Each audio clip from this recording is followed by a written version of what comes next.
Tu fidelidad es grande, tu fidelidad incomparable es. Nadie como tú, bendito Dios, grande es tu fidelidad, grande es tu fidelidad, grande es tu fidelidad. Dios, habiendo hablado muchas veces y de muchas maneras, en otro tiempo a los padres por los profetas, en estos postreros días nos ha hablado por el Hijo, a quien constituyó heredero de todo y por quien asimismo hizo el universo. Con estas palabras se inicia una de las más hermosas epístolas que encontramos en el Nuevo Testamento. Me refiero a la epístola a los Hebreos, y que será motivo sin duda de un estudio mucho más intensivo por ustedes a lo largo de este año. Pero particularmente quiero compartir en este video un estudio introductorio a esta carta. ¿Qué es lo que nosotros observaremos en este estudio introductorio? Primero, quisiera compartir con ustedes algunas razones del por qué deberíamos estudiar con atención esta carta. Obviamente que un estudio introductorio va a abordar temas como quién es el autor de la epístola, a quiénes estaba dirigida esta epístola, en qué año fue que se escribió, cuál era el contexto histórico, tanto general como particular, de los creyentes a quienes fue dirigida. Asimismo, también tenemos que considerar lo que pudieran ser las enseñanzas o temas claves que aborda esta porción de la palabra. Finalmente, quisiera compartir con ustedes una sugerencia de lo que pudiera ser un bosquejo general de la carta que les permita entonces entrar a un estudio más intenso sobre el contenido de la misma. Así que, ¿qué es lo que obtenemos de un estudio introductorio? Pues un panorama muy general que nos puede servir como estructura para una mejor comprensión de la palabra de Dios. Permítanme entonces empezar compartiendo con ustedes algunas de las razones por las que creo que estudiar el libro de los Hebreos va a ser de mucha bendición para ustedes.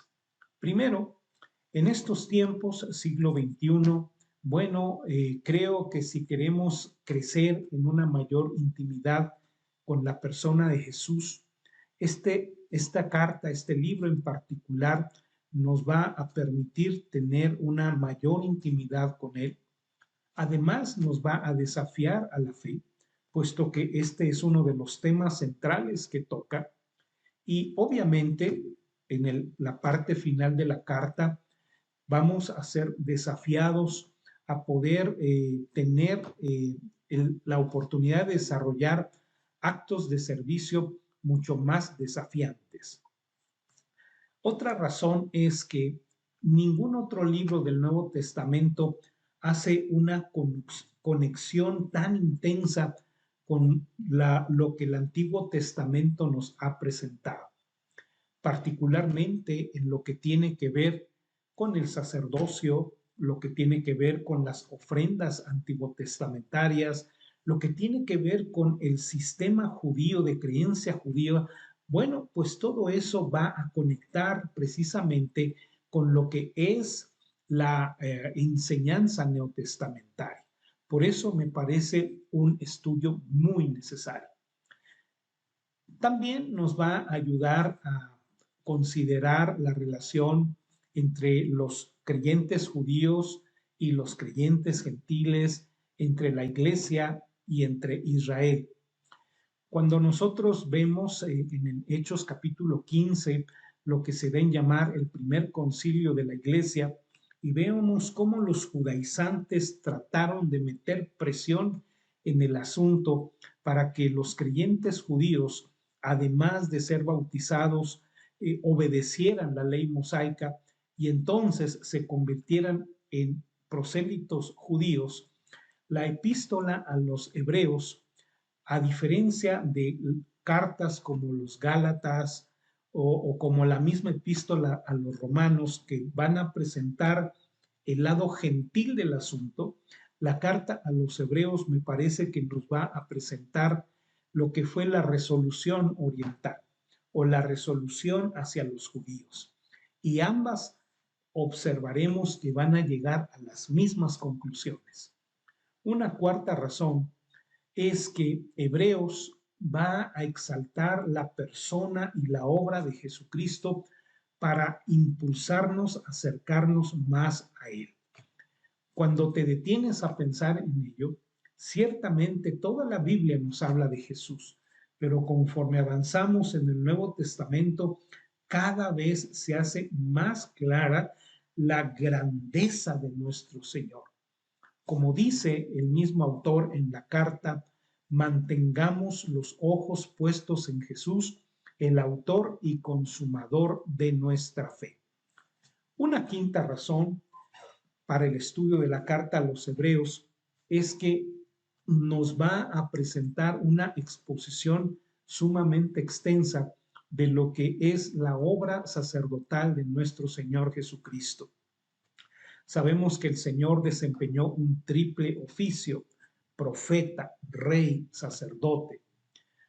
Pero ningún otro libro u otra carta del Nuevo Testamento nos van a dar una enseñanza más completa en la forma en que el Señor Jesús desempeñó este ministerio sacerdotal que la que nos presenta la carta a los hebreos. Por eso es muy importante su estudio.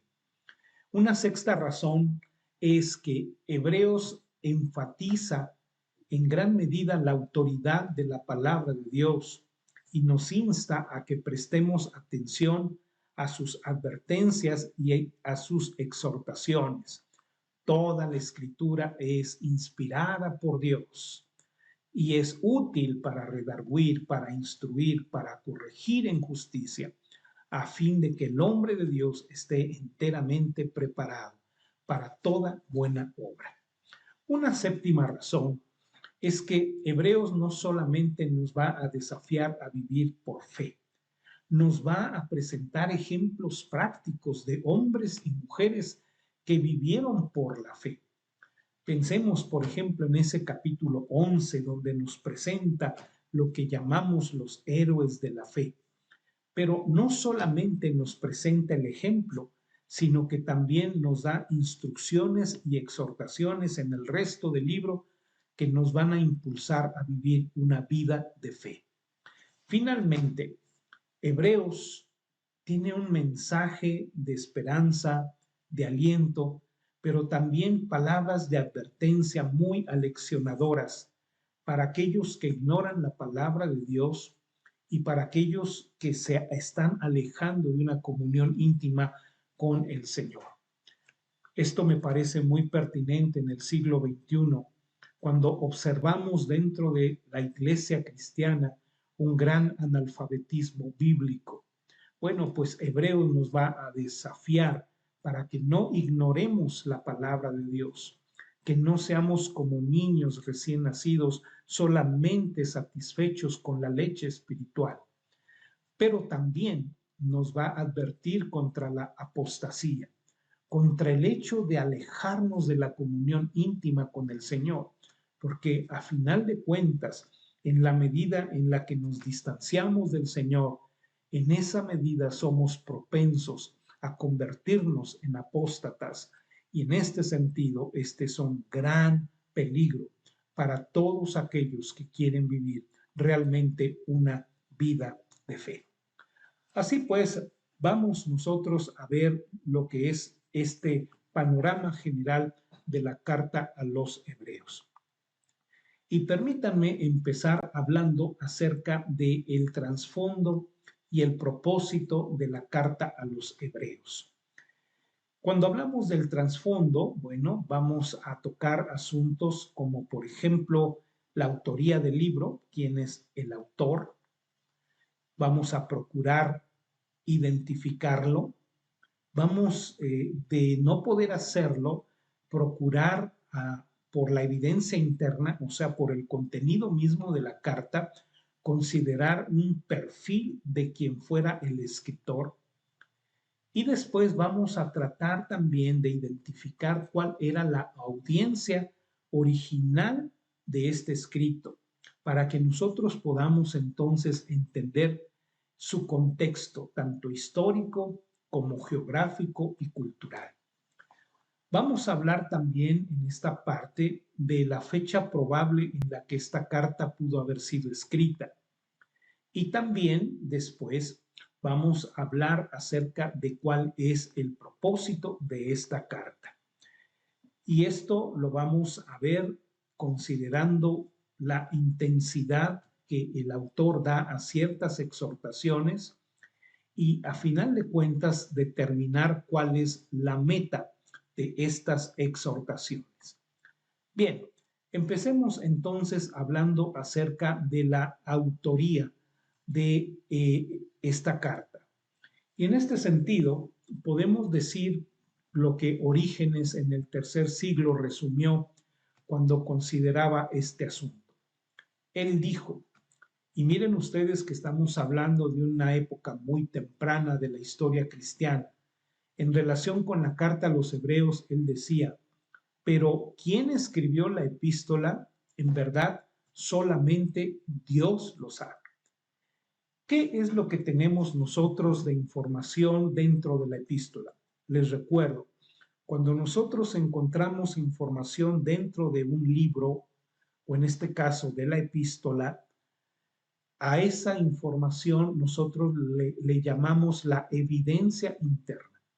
¿Qué es entonces lo que nos dice la evidencia interna con respecto al autor? Encontramos, por ejemplo, en el capítulo 2, versículo 3, que dice, nos fue confirmada por los que oyeron. Y aquí entonces tenemos que poner mucha atención, porque los que lo oyeron pueden ser identificados como aquellos que fueron testigos oculares de la persona y la obra de Jesús. Pero estos la confirmaron a otros que no tuvieron esta oportunidad. El autor se va a involucrar en aquellos no que la oyeron de manera directa, sino a quienes les fue confirmada. Otra cosa que nos pudiera provocar alguna inquietud cuando leemos la carta es el poder determinar si fue una sola persona o varias a las que se les debe atribuir la autoría, porque en algunos momentos la carta está escrita en plural. Por ejemplo, el pasaje que leímos nos fue confirmada, o en el capítulo 5, versículo número 11, donde la palabra de Dios dice de la siguiente manera, hablando también en plural, dice, acerca de esto tenemos mucho que decir. Y en el capítulo 13, verso 18, dice, orad por nosotros. Entonces, esto puede dar la posibilidad de que fuera más de un autor el que está implícito como escritor de la carta. Pero en el capítulo 13, versículo 22, aparece en singular. Dice, os ruego, hermanos, que soportéis la palabra de exhortación, pues os he escrito brevemente. Sin lugar a dudas que este pasaje puede ser determinante para poder entender que es una sola persona la que escribe esta carta. Además, en el versículo número 23 se hace alusión a la persona de Timoteo. Dice la palabra en 13:23, sabed que está en libertad nuestro hermano Timoteo, con el cual si viniere pronto iré a veros. Entonces podemos deducir de este pasaje que el autor era un contemporáneo de Timoteo, aquel colaborador del apóstol Pablo. Finalmente, cuando leemos la carta y particularmente los estudiosos que son conocedores de los métodos rabínicos, nos dice que el escritor estaba muy familiarizado con este estilo. Así que, tomando en cuenta todas estas cosas, a lo largo de la historia se han sugerido diversos personajes que pudieron haber sido el autor de la misma. Evidentemente que la persona que más ha sonado como candidato a escritor de esta carta ha sido el apóstol Pablo. En breves momentos explicaré a ustedes por qué sí o por qué no es factible que él sea el escritor o no de la carta. Otras personas han dicho que pudiera haber sido Lucas, el escribano de Pablo, que sin duda conocía mucho del pensamiento paulino y también tuvo la oportunidad de relacionarse sin duda con muchos creyentes judíos durante su ministerio. La dificultad que tenemos con la elección de Lucas es que Lucas era un gentil y todo parece indicar que el escritor de la carta a los hebreos, por su conocimiento y la compenetración que tiene del judaísmo, debió haber sido sin duda un judío de nacimiento. Otros, por lo tanto, se han inclinado por la persona de Apolos, y Apolos cumpliría perfectamente a cabalidad el conocimiento de lo que era propiamente el judaísmo. Pero también se ha sugerido a Bernabé, y esto porque Bernabé se nos dice que era un levita, y usted sabe que los levitas eran de la tribu sacerdotal que Dios había escogido para el pueblo de Israel. Por lo tanto, él tenía conocimiento en esta esfera, así que lo hace un muy buen candidato. Pero a lo largo de la historia también se han propuesto personajes como Pedro, como Judas, como Esteban, como Felipe, incluso se ha sugerido a la persona de Priscila como la escritora de la carta. Obviamente que si fuera una carta conjunta, y esto preguntábamos Priscila y Aquila, ¿verdad? Como escritores de la misma, definitivamente pudiera darse esa posibilidad. Pero también hay otros que sugieren que pudo haber sido Epafras, María o hasta Clemente de Roma. Bien, pero ¿por qué es poco probable que Pablo sea el autor? Estas son algunas de las razones que se dan. La primera de ellas es que pareciera que Pablo no acostumbraba el anonimato. De hecho, esa costumbre había llevado a que algunos se aprovecharan y firmaran algunas cartas espurias a nombre de Pablo, de las cuales el apóstol hace una advertencia en su segunda carta a los tesalonicenses, capítulo número 2 y versículo número 2. En esta porción de la palabra leemos lo siguiente. Dice así la escritura: no os dejéis mover fácilmente de vuestro modo de pensar, ni os conturbéis, ni por espíritu, ni por palabra, ni por carta como si fuera nuestra, en el sentido de que el día del Señor está cerca. Entonces, Pablo no acostumbraba el anonimato y algunos se habían aprovechado de esto para escribir algunas cartas que él no había escrito. Y les decía a los hermanos, tengan mucho cuidado. Y cuando vemos la carta a los hebreos, por cierto, pues vemos que es una carta anónima, algo muy contrario al estilo de Pablo. Además, los temas que se abordan son más propios de uno que haya sido un ex levita o ex sacerdote, o que esté siendo sacerdote incluso. Sin embargo, cuando nosotros escuchamos el testimonio de Pablo, sabemos que él era de la tribu de Benjamín, y la tribu de Benjamín no era la tribu que Dios había elegido para el sacerdocio.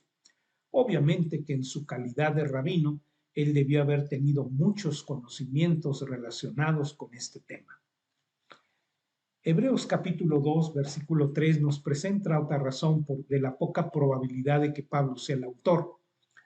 cuando nos mencionan que el escritor fue uno a quienes se les confirmó el Evangelio por otros que la oyeron de manera directa.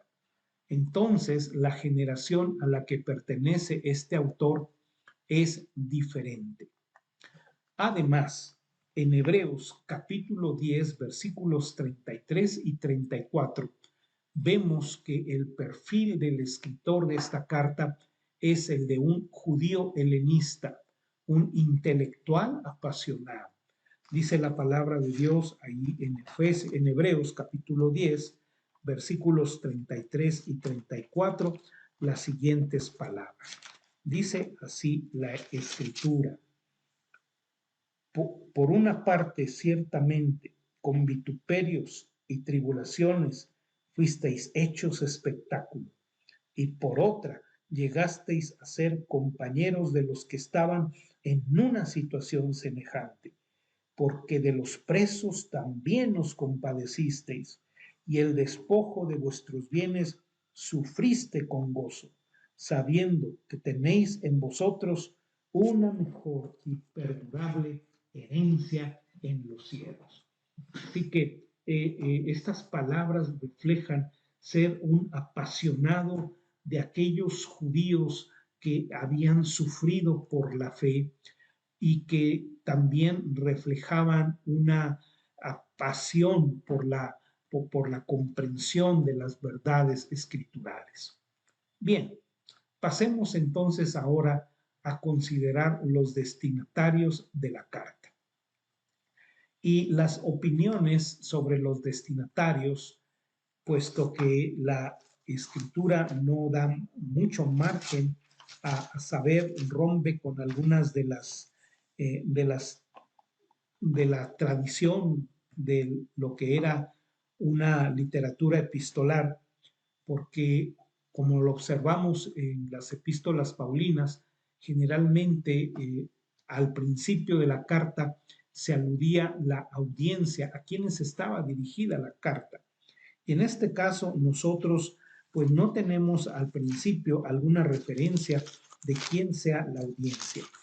Sin embargo, nosotros tenemos una referencia al final que nos dice: saludad a todos vuestros pastores y a todos los santos. Los de Italia os saludan.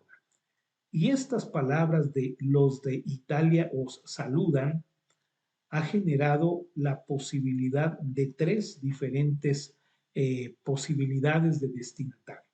Uno, que haya sido escrito desde Jerusalén, en el sentido de que en Jerusalén pudiera haber en ese momento judíos procedentes de Italia, y entonces, siendo una carta dirigida a creyentes que estaban en Roma, entonces se presupone o se presupondría que fue una carta dirigida a judíos que se encontraban en Roma, bajo el asedio y la presión de la persecución del emperador.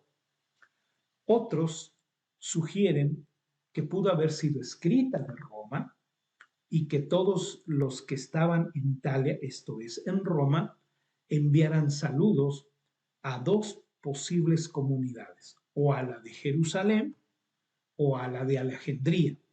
¿Y por qué surge entonces la posibilidad de Alejandría? Bueno, por el carácter helenista que tiene la carta. Allí había muchos judíos helenistas. Y en función de esto, entonces, los destinatarios pudieron haber sido judíos en Roma, pudieron haber sido judíos en Jerusalén, que a mí me parece que es lo menos probable, o que pudieron haber sido judíos en la ciudad de Alejandría. Como decía, los destinatarios, por la evidencia interna, en primer lugar eran creyentes en Jesús. Cuando se refiere a ellos en el verso 1, dice: Jesús, apóstol y sumo sacerdote de nuestra fe, que pudiera ser también traducida de nuestra confesión, de lo que nosotros creemos, de lo que ustedes y yo creemos, diría el escritor.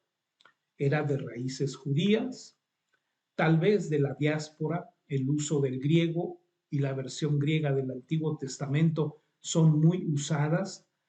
Cuando se hace una cita, una referencia a alguna cita bíblica, no se utiliza la versión hebrea, se utiliza la versión griega, la versión conocida como la Septuaginta. Y además, como lo mencionamos, era una persona que tenía conexión con Timoteo. Además, ya lo cité, tenía una relación con los hermanos de Italia. El asunto aquí también es de destacar, y aquí recurrimos a la evidencia externa, y nos referimos a la evidencia externa cuando dependemos de escritos o documentos que no son el texto mismo, sino que pudieron haber estado circulando en un periodo cercano a la fecha de la escritura. Así que en las cartas de Clemente, su primera carta, es citada por primera vez esta epístola en la ciudad de Roma. Y algunos autores notan que el autor tiene mucho conocimiento de las obras de Filón de Alejandría, y de ahí entonces la sugerencia que pudo haber sido escrita a creyentes en la ciudad de Alejandría. Entonces, en resumidas cuentas, ¿cuál era la audiencia original? Era una audiencia eminentemente judía, de naturaleza helenista, y cuando hablamos de naturaleza helenista, hago la aclaración, hay lo que pudiéramos llamar judíos de cepa, judíos originarios de Palestina, que eran bastante ortodoxos, pero había otro grupo de judíos que habían salido en algún tiempo de la historia a radicar en otras naciones y que entonces habían absorbido mucho de la cultura griega o helénica, y a estos se les identificaba como judíos helenistas. La carta a los hebreos refleja una audiencia eminentemente helenista, pero también era una audiencia inmadura. Constantemente se les reprende por su ignorancia y se les llama a tratar de corregir este asunto. Pero otra de las características de esta audiencia original es que era una audiencia perseguida. Bien, y finalmente son personas que están cercanos a la apostasía. ¿Qué quiere decir esto? Que eran de alguna manera creyentes que estaban a un paso de dejar, de abandonar su creencia cristiana y volver a su antigua religión. Bien, pasemos ahora a la consideración de la fecha. Si el escritor está haciendo alusión en alguna manera a los sacrificios, debemos suponer que los sacrificios todavía estaban vigentes en Jerusalén para los creyentes judíos. Y sabemos por la historia que es en el año 70 después de Cristo, con la invasión que hace Tito y la destrucción del templo, que finalmente el sacrificio en el templo cesó. Así que esto colocaría como una fecha máxima de la escritura el año 70 después de Cristo, lo que pudiéramos denominar el terminus ad quem. Pero una fecha temprana pudiera ser la que nos sugiere unos 5 años antes, cuando empezó a arreciar la persecución en el Imperio Romano para con los creyentes, y esto nos ubicaría alrededor del año 65. Por eso, generalmente se ubica la fecha de la escritura de esta epístola entre el año 65 y el año 70 después de Cristo. Otra pregunta que nos debemos formular es si debemos considerar la carta a los hebreos como una epístola, propiamente, valga la redundancia, o si es más bien un sermón. En el capítulo 13, verso 22, ya leímos: os ruego, hermanos, que soportéis la palabra de exhortación, pues os he escrito brevemente.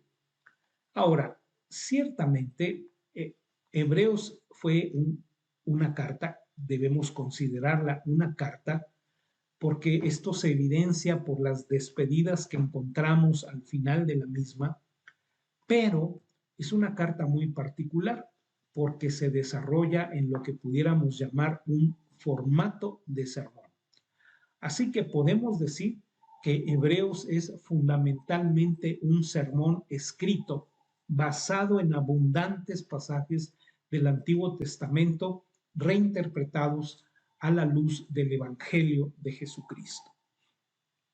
También esta carta se caracteriza por su intensidad en las exhortaciones, tanto en su frecuencia como en el estilo retórico que utiliza. Algún ejemplo lo tenemos en el capítulo número 4, versículos 14 y 16. Dice así: por tanto, teniendo un gran sumo sacerdote que traspasó los cielos, Jesús el Hijo de Dios, retengamos nuestra profesión. Verso 16: acerquémonos pues confiadamente al trono de la gracia para alcanzar misericordia y hallar gracia para el oportuno socorro. Pasemos ahora a considerar la ocasión y el propósito de la misma. La ocasión se da cuando algunos ya se habían apartado de Dios por haber rechazado totalmente a la persona de Jesús. Ya el problema se estaba manifestando. Dice el verso 12 del capítulo 3: mirad, hermanos, que no haya ninguno de vosotros, en ninguno de vosotros corazón malo de incredulidad para apartarse del Dios vivo. Y en el capítulo 6, versículo 6, leemos: y recayeron, sean otra vez renovados para arrepentimiento, crucificando de nuevo para sí mismo al Hijo de Dios y exponiéndole a vituperio. Habla de personas que habían recaído o caído de nuevo. Bien, entonces los creyentes habían sido tentados a desviarse del camino, rechazando a Jesús y aferrándose otra vez al sistema judío, algo que sucedió fuertemente con los judaizantes a los que ataca en sus epístolas el apóstol Pablo. Pero aquí llama la atención que especifica algunos de los temas a los cuales se apelaba como superior la religión judaica y por lo que entonces los judíos creyentes en Cristo debían regresar a su antigua fe, aludiendo a los ángeles, los sacrificios, el tabernáculo, el sacerdocio, etc. Así que el propósito de la carta es aclarar que Jesucristo es superior en todas sus partes al sistema judío y animando entonces a los creyentes a que se mantengan firmes hasta el fin. La causa entonces es la separación que se estaba observando del movimiento cristiano por parte de algunos judíos en ese contexto.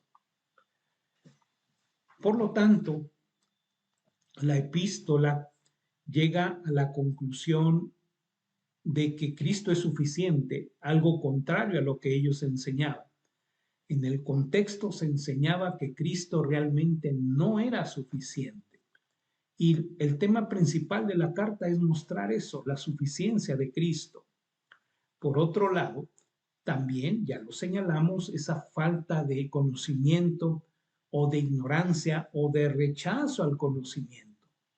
Y nosotros lo observamos el día de hoy en nuestra cultura religiosa. Hay muchas personas que no creen en la fe cristiana o por falta de conocimiento o porque sencillamente no quieren conocer, rehúsan conocer la verdad.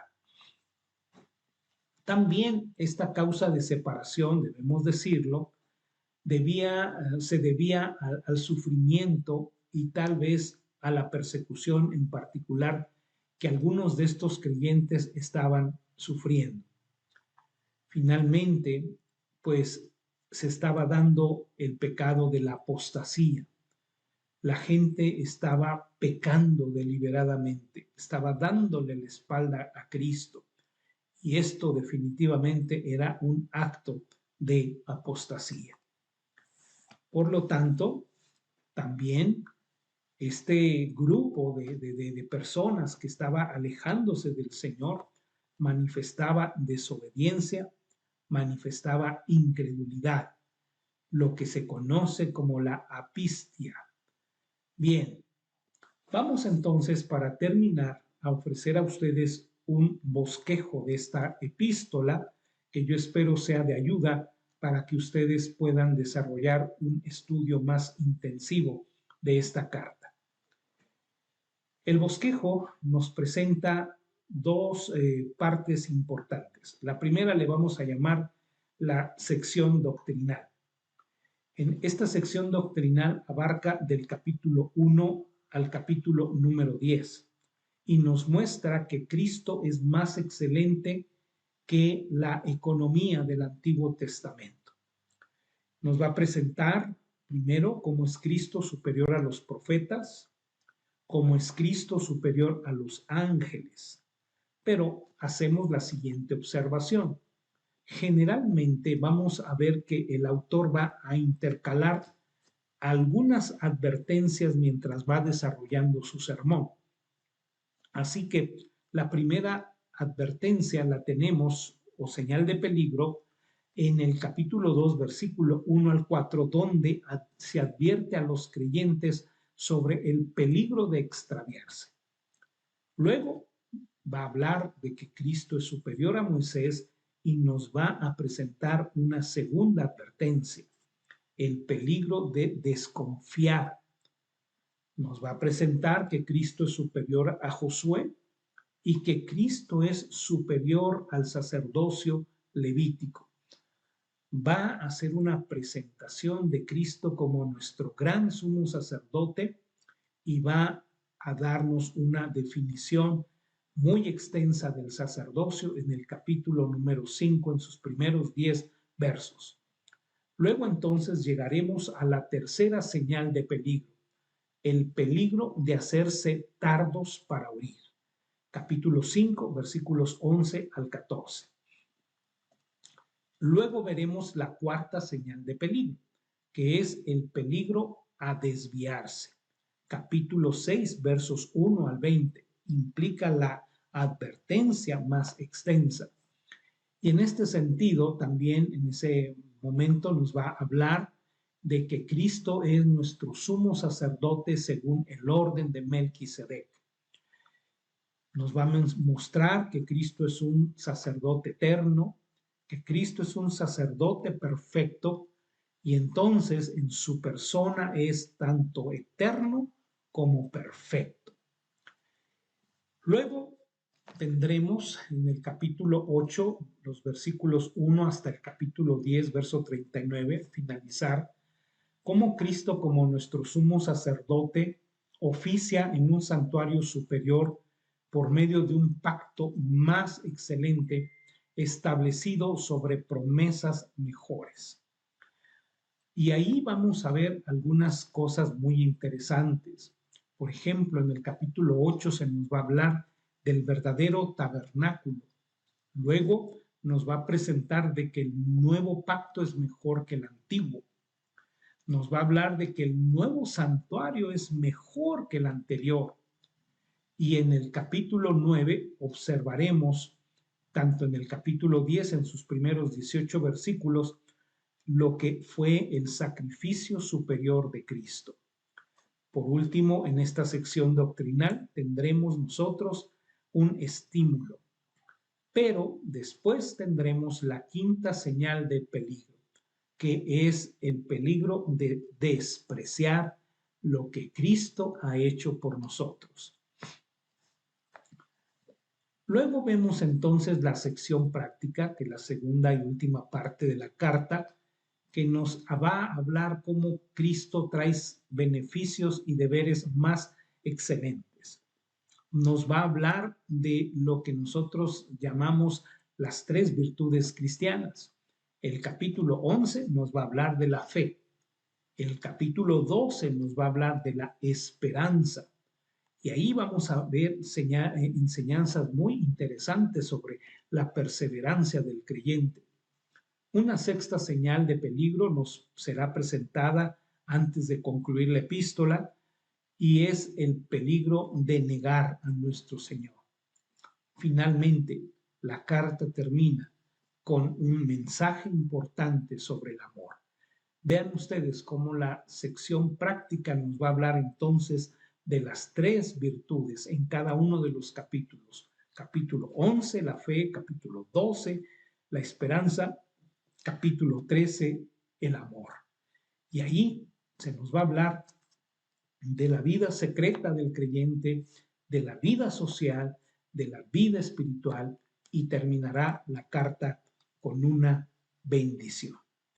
Bien, pues de esta manera, queridos hermanos y hermanas, comparto con usted esta enseñanza y le agradezco que me haya contado con el favor de su atención, y deseando que estas enseñanzas hayan sido de mucha utilidad para una mejor comprensión de la carta. Que Dios les bendiga.